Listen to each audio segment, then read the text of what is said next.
Hello guys, welcome to the video showing you the bulbs for Ford Mondeo Mk4. You've got the bulbs here for the front and for the rear. We're gonna put some links down below. We're gonna show you.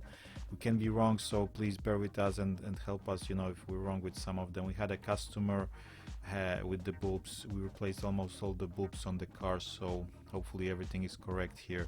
So this is for the main beam. You will need this extra clip. I will put the link down below as well for the adapter for the LED bulbs that stick out a bit, so you just need to attach it to the back of the bulb and to the headlight, and it will fit nicely.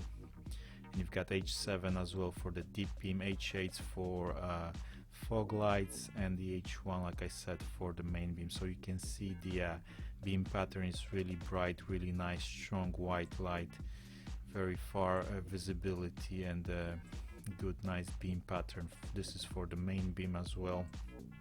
For the side you've got the indicators, T10s bulbs, very bright, no errors whatsoever, easy swap, just access the bulb and replace them.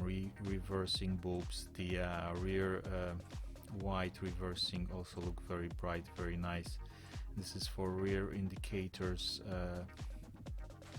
amber bulbs, also canvas, really work well. So thank you guys for watching, hope you enjoy, subscribe for more, and see you in the next one.